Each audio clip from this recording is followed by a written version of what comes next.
Film की शुरुआत एक छोटी सी बच्ची को दिखाने से हुई जो इस वक्त अपने झूले में लेटी हुई थी। अचानक घर का दरवाजा खुला और अंदर एक साया आ गया। वो साया खुद को बच्ची का डैड कह रहा था, जो धीरे धीरे बच्ची के झूले की तरफ बढ़ने लगा। बच्ची उसकी शक्ल देखकर डर गई, रोने लगती है, पर क्योंकि इस वक्त उसके आसपास कोई नहीं था तो बच्ची की आवाज सुन नहीं पाती। और तभी वो काला साया उस छोटी सी मासूम सी बच्ची को मार देता है। इसके बाद सीन शिफ्ट होकर आता है एक फैमिली पर, जिसमें 3 लोग थे, एक डैड और उसकी 2 बेटियां। हाल ही में उनकी गाड़ी का एक्सीडेंट हुआ था जिसमें उनकी मॉम मारी गई। यह बड़ी बेटी का नाम सैडी था और उनके डैड एक डॉक्टर थे। घर में इनकी मॉम की एक तस्वीर थी। तस्वीर में जो सूट उन्होंने पहना हुआ था, सैडी वो सूट स्कूल पहन के जाती है क्योंकि अपनी मॉम की वो बहुत करीब थी और आज उसे अपनी मॉम की बहुत याद आ रही थी। स्कूल आकर जब उसने अपना लॉकर खोला तो वहाँ एक गला सड़ा सेब और खराब दही पड़ा हुआ था। इससे पहले कि सैडी को समझ पाती, वहाँ कुछ लड़कियाँ आकर उसे परेशान करने लगती है। वो उनसे बचने की कोशिश करने लगी और इस धक्का मुक्की में वो खराब दही सैडी के कपड़ों पर गिर गया। तो मजबूरन उसे अपनी मॉम का ये सूट अब बदलना पड़ना था।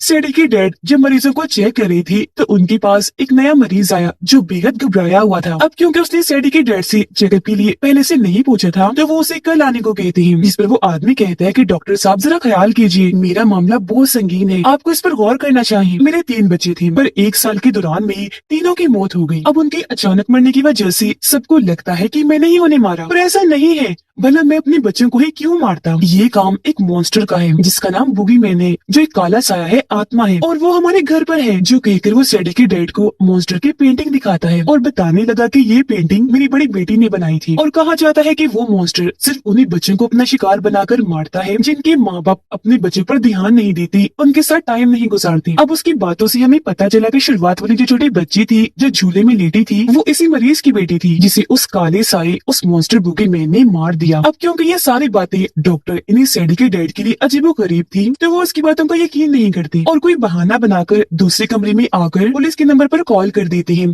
ताकि पुलिस आकर उसे गिरफ्तार कर ले। उन्हें लग रहा था जैसे उसका ज़हनी तवाज़ुन खराब है। अब तक सैडी भी स्कूल से घर वापस आ चुकी थी। वो अपनी मोम का सूट जिस पर दही गिर गया था उसे वॉशिंग मशीन में डाल देती है धुलने के लिए, लेकिन फौरन उसने अपना सर ऊपर उठाकर देखा क्योंकि उसे घर में किसी के होने का एहसास हो रहा था।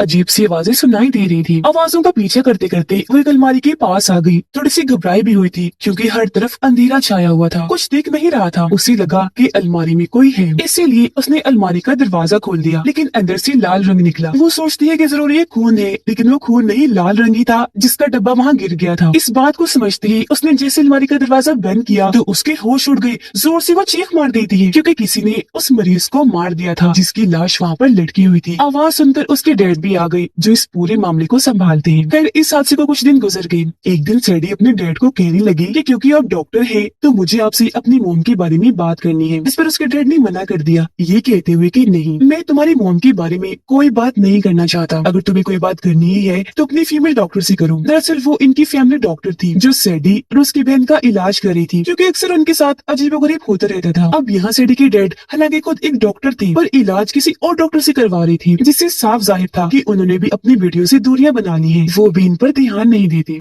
रात को सैडी इंटरनेट पर कुछ वेबसाइट्स को तलाश कर रही थी जिसमें वो जानना चाह रही थी कि आत्माओं से राब्ता कैसे बनाया जाए, क्योंकि वो अपनी मोम से बात करना चाहती थी। तभी उसके पास उसकी छोटी बहन आकर बताती है कि मेरा दांत हिल रहा है क्योंकि ये टूटने वाला है। अब यहाँ उनका रिवाज था कि जब भी बच्ची का दांत हिलता था तो उसे निकालने के लिए दांत को रस्सी से बांधकर दरवाजे के हुक के साथ अटका दिया जाता था ताकि जब दरवाजा बंद हो तो एक झटके से ही दांत निकल जाए, बच्चे को ज्यादा तकलीफ भी ना हो, ना ही ज्यादा खून बहे। अब सैडी उसके दांत को रस्सी से बांधकर दरवाजे के हुक के साथ अटका देती है। उसने उल्टी गिनती यानी 3 2 1 के बाद दरवाजा बंद करना था, लेकिन अभी वो 2 पर ही थी कि एकदम दरवाजा बंद हो गया, जिससे बच्ची को तकलीफ हुई। रोते हुए वो सैडी से कहने लगी कि तुमने तो कहा था कि 3 2 1 के बाद बंद करूंगी, तो पहले ही क्यों कर दिया? जो सुनकर सैडी काफी हैरान रह गई क्योंकि ये काम उसका नहीं बल्कि उसी बुरे मॉन्स्टर काले साए बुगीमैन का था जो अब यहाँ आ गया था इन दोनों को अपना शिकार बनाने के लिए। और फिर धीरे धीरे करके वो उस दांत को भी अपने अंदर समा लेता है।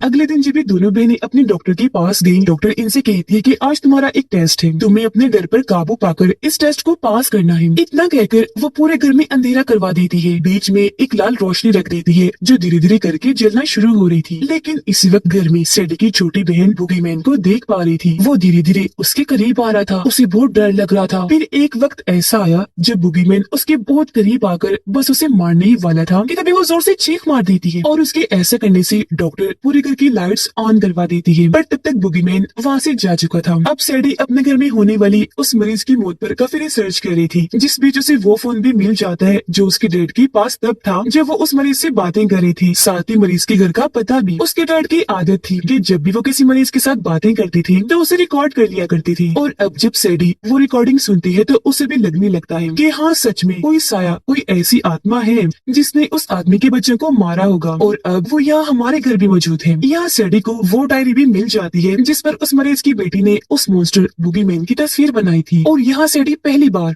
उस मॉन्स्टर को देख पाती है। ये तस्वीर वो अपनी बहन के पास लेकर गई, पूछती है क्या तुमने ऐसे किसी मॉन्स्टर को घर में महसूस किया या देखा है? उसकी बहन कहती है कि हाँ, देखा है, मुझे क्योंकि डर लगता है तो मैं हमेशा अपने साथ बड़ी सी सफेद रोशनी वाली बॉल लेके सोती थी, पर मॉन्स्टर ने मेरे पास आकर उसे तोड़ दिया, और तब मैंने उस मॉन्स्टर को महसूस किया और देखा था। इन दिनों सैडी बहुत परेशान थी, उसके घर में जो अजीबोगरीब चीजें चल रही थी उनकी वजह से, और अब क्योंकि उसके पास मरीज के घर का पता आ गया था तो वो फैसला करती है कि मैं वहाँ जाकर चेक करूंगी कि कहीं ये सारी आत्माओं भूतों का ताल्लुक वहाँ से जुड़ा हुआ तो नहीं है। जब ये वहाँ गई तो वहाँ बहुत सारी जली हुई मोमबत्तियां पड़ी हुई थी, पर क्योंकि यहाँ कोई नहीं था तो अपना फोन नंबर फ्रिज पर लेकर यहाँ से जाने लगी। लेकिन तभी उसके सामने एक औरत आ गई जो खुद को उस मरीज की वाइफ बताती है। सैडी से पूछती है कि तुम कौन हो और यहाँ क्या कर रही हो? सैडी जवाब देती है कि हमारे घर में पिछले कई दिनों से अजीबोगरीब चीजें हो रही हैं। कोई ऐसा साया है जो हमारे घर में आ चुका है और बार बार हमें जान से मारने की कोशिश करता है। जो बात सुनकर मरीज की वाइफ समझ गई कि इनके घर पर भी उस मॉन्स्टर बुगीमैन का साया है। यह सैडी से पूछती है कि मैं यहाँ इसलिए आई हूँ ताकि जान सकूं कि उस मॉन्स्टर से पीछा कैसे छुड़ाया जाए, तो आप हमारी मदद कीजिए, इसमें हमें क्या करना चाहिए? जो सुनकर मरीज की वाइफ जवाब देती है कि अफसोस, ऐसा कोई तरीका नहीं है जिससे तुम उस मॉन्स्टर से बच सकती हो। वो कभी तुम्हारा पीछा नहीं छोड़ेगा, तुम जहाँ जहाँ जाओगी वो वहाँ ही आ जाएगा, और ये सिलसिला तभी खत्म होगा जब तुम जान से मारे जाओगे। उस मॉन्स्टर को बुगीमैन कहते हैं, जो तुम्हारे डर का फायदा उठाकर पहले तुम पर हावी होता है, फिर तुम्हारे ही फैमिली मेंबर्स की आवाजें निकालता है। अब जाहिर है इस वजह से जब तुम बहुत ज्यादा डर जाते हो तो वो तुम्हारी जान ही ले लेता है। पर हाँ, इसकी एक कमजोरी या कहें कि कमी है, और वो है रोशनी। रोशनी से इसे बहुत डर लगता है। उनकी ये बातें चल ही रही थी कि तभी यह सच में बुगीमैन आ जाता है, जिसे देखकर मरीज की वाइफ सैडी को कहती है कि खड़ी रहो, आराम से, हिलना नहीं। और अब जैसे उसने बुगीमैन पर गोली चलाई,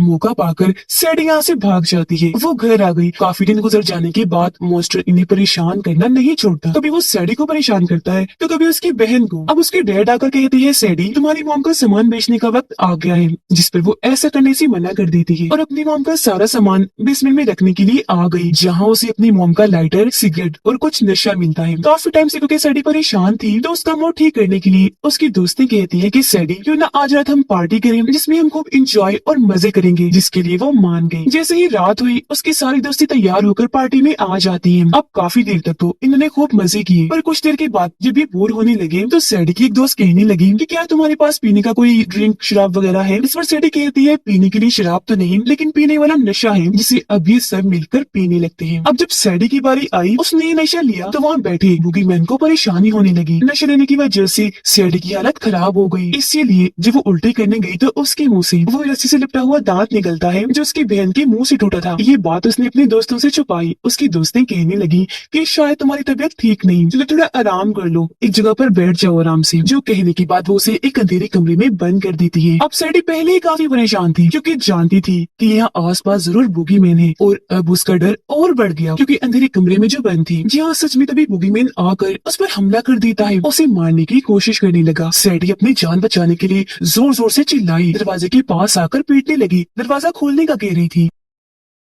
उसकी ऐसी हालत देखकर उसकी एक दोस्त ने जल्दी से दरवाजा खोल दिया। वो डरते हुए पहले तो बाहर आई, लेकिन अपनी एक दोस्त को जोरदार थप्पड़ लगा देती है। कहने लगी कि तुम्हें मुझे अंधेरे कमरे में बंद करने की क्या जरूरत थी। उसकी इस हरकत पर बाकी दोस्तों को बहुत बुरा लगा। वो घर से बाहर निकल जाती है, ये कहकर कि सैडी पागल हो गई है। अब क्योंकि घर में पार्टी चल रही थी तो सैडी के डैड ने अपनी छोटी बेटी को टाइम पास करने के लिए वीडियो गेम लगाकर दे दी थी, जहाँ तभी बुगीमैन आ गया उस पर हमला करने के लिए। लेकिन सैडी की बहन उससे बचने के लिए बार बार वीडियो में तेज रोशनी जलाने लगी ताकि वो उसे वहाँ से भगा सके। लेकिन गेम में एक वक्त ऐसा आ गया जब बच्ची से लाल रोशनी पैदा हो गई और अब बुगीमैन को मौका मिल गया था उसके अंदर आने का या उसे मारने का। पहले तो वो उसे खूब पीटता है, फिर उठाकर उसे दूर पटक कर मारता है। इस वजह से वो जोर से चिल्लाई क्योंकि जख्मी हो गई थी। तब उसकी आवाज सुनकर सैडी और उनके डैड यहाँ आई, फौरन उसे हॉस्पिटल ले जाने लगे। हॉस्पिटल आकर सैडी उसे कहने लगी कि जिस मॉन्स्टर को तुमने महसूस किया उसे मैंने भी किया, तो हमें इस बारे में डैड से बात करनी चाहिए। अब सैडी के पास उस मरीज की वाइफ की कॉल आई जिसे बता रही थी कि मैंने उस मॉन्स्टर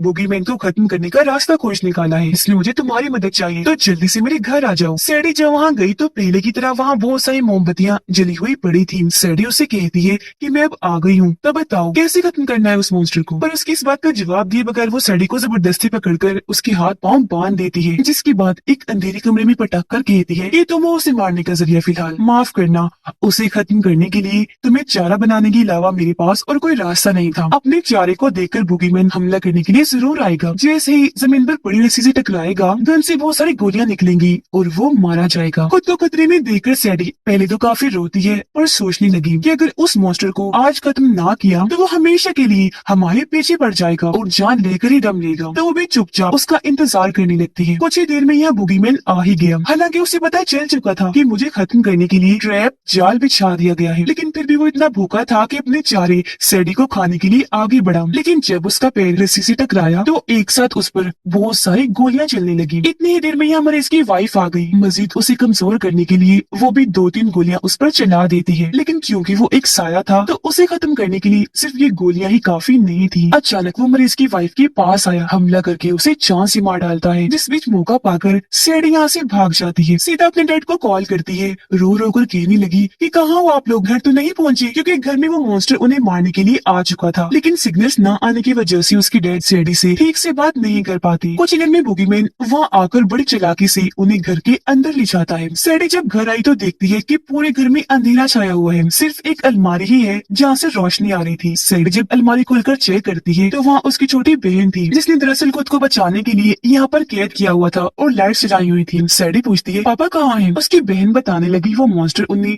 बेसमेंट में ले जा चुका है। सैडी उससे कहती है अच्छा ठीक है, तुम इंतजार करो, मैं पापा को देखने चाहती हूँ। और जब वो नीचे आई तो देखती है कि बूगीमैन ने इस पूरी ही जगह पर अपना कब्जा कर लिया है। सारी दीवारें काली हो गई हैं, साथ ही उनकी डैड को भी अपने कब्जे में कर रखा है, वो बेहोश है। सैडी सोचती है कि शुक्र है एक बात अच्छी है कि वो मॉन्स्टर मरीज की वाइफ के घर से क्योंकि बहुत सारी गोलियां खाकर आया है, तो अब उसे मारना आसान होगा। हम अगर उसे मारकर और जख्मी कर दें तो सवाल ही पैदा नहीं होता कि वो मरने से बच जाए, उससे खत्म होते ही हम बच जाएंगे। ये सोचकर वो डंडा उठाती है, उसे मारने के लिए चली जाती है, लेकिन वो इतना ताकतवर था कि बड़ी आसानी से डंडे को पकड़ के तोड़ देता है। इसी बीच डंडे का एक छोटा सा टुकड़ा वहाँ बच गया जो नोकदार था और चाकू के तौर पर काम आ सकता था, लेकिन फिलहाल वो सैडी की पहुंच से बहुत दूर था। वो सोचती है कि मैं जल्दी से इसे उठाकर बूगीमैन के अंदर घुसा देती हूँ, लेकिन वो तब तक उसके जिस्म से जान निकालना शुरू हो गया था। पर इसी बीच उसके डैड जाग गए जो बूगीमैन को जोरदार धक्का देकर दूर हटा देती है। तभी यहाँ सैडी की बहन आई जिसके हाथ में एक स्प्रे था। बूगीमैन उसे देख चुका था और इसे अपना आसान शिकार समझकर हमला करने के लिए आगे बढ़ा, लेकिन सैडी की बहन को तब तक अपने मोम का लाइटर मिल गया था। लाइटर जलाकर स्प्रे के जरिए उसने जैसे ही चिंगारी जलाई, वहाँ काफी बड़ी आग की स्प्रे बूगीमैन पर लगने लगती है। अब एक तो वो वैसी आग से डरता था, ऊपर से रोशनी भी बन गई थी, तो वो हारता हुआ नजर आ रहा था। पर एक वक्त ऐसा आया जब स्प्रे खत्म हो गया, वहाँ अंधेरा छा गया, तो अब बूगीमैन इन्हें मारने वाला था। लेकिन यहाँ सैडी की बहन को पेट्रोल मिल जाता है जिसे वो सारा का सारा बूगीमैन पर डाल देती है। खुशकिस्मती से लाइटर चल पड़ा जिसे ऑन करके ये बूगीमैन पर छोड़ देते हैं। पेट्रोल ने जैसे आग पकड़ी पूरे ही बूगीमैन को आग लग जाती है और वो जलकर भस्म हो जाता है। यहाँ आखिरकार इस आत्मा शैतान मॉन्स्टर बूगीमैन का खात्मा हुआ जिससे इन तीनों की जान बच गई, जिसके बाद